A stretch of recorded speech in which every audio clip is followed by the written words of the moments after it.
asked John Machota the question about who is going to be this year's Terrence Steele because it was the top five. I was curious to hear what he said, and he hit a couple of mine. In his response. Number 5, the top 5 Cowboys who need to be this year's Terrence Steele, a player who last year played a little bit, maybe injured, maybe, and they need to be pressed into duty and be better this year and contribute to the team. Number 5, Jabril Cox, linebacker. He looked good in the preseason, then he got hurt really early on the season. Was never going to play that much based on their linebacker depth, but now with Leighton Vander Esch playing on a 1-year deal, Ken O'Neill out the door, they really need Jabril Cox to play well. They really need him to step up and be a contributor on that defense. Don't know if he will. Is that him? Yeah. What numbers he wear? 14. Huh. Okay. Yeah. No, he doesn't look like a linebacker. He's not.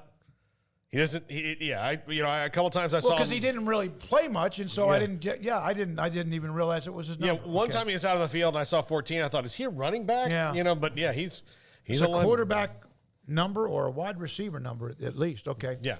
He'd be an important one to step up, the second-year linebacker out of LSU by way of North Dakota State. Number 4, Kelvin Joseph.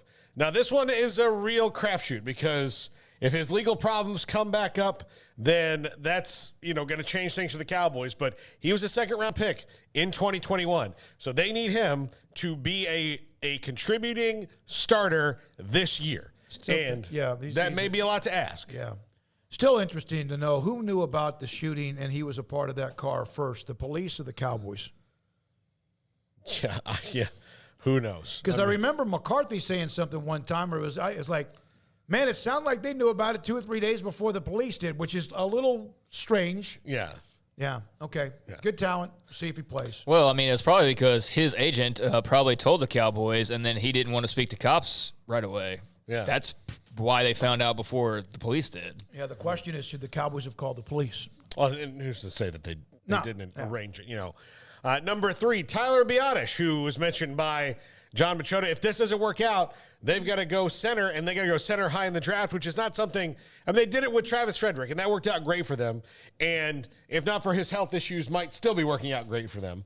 But since Travis Frederick is no more, Tyler Biadasz is the center, and they need something out of him this year. He's got to play better. Got pushed around a lot last year. And I think he was benefited by the fact that left guard was such a black hole for the Cowboys between Connor Williams and his million penalties and Connor McGovern and just being kind of meh.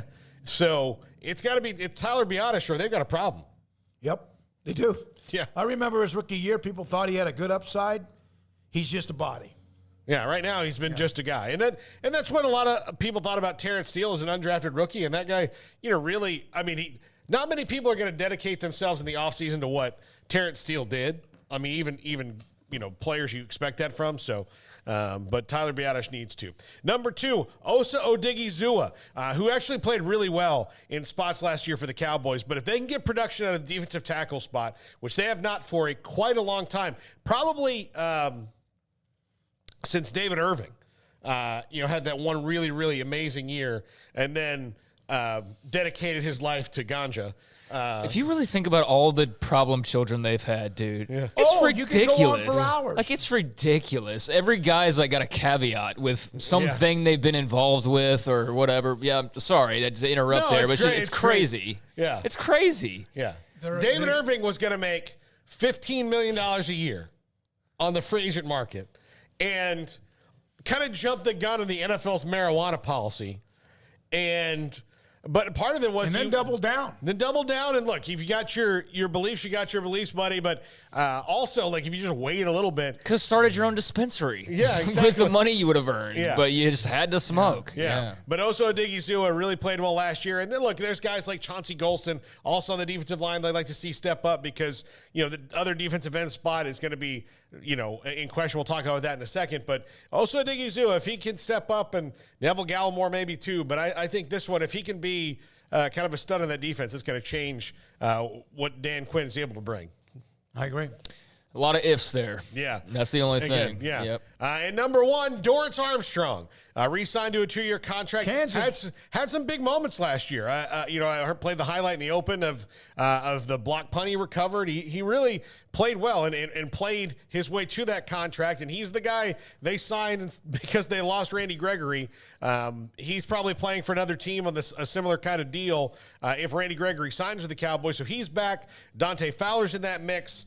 Obviously Chauncey Golston, Terrell Basham, there's guys there, but Dorance Armstrong's going to need to play a lot more than he did last year. Really liked him when he was a college kid, yes, a college player. He was on a bad team. He was a really, really good player. Not because everybody else was bad. He was a really good player. They don't need Dorance Armstrong to be fantastic. I mean, they're like an all-pro, but they need him to be pretty darn good. Yeah.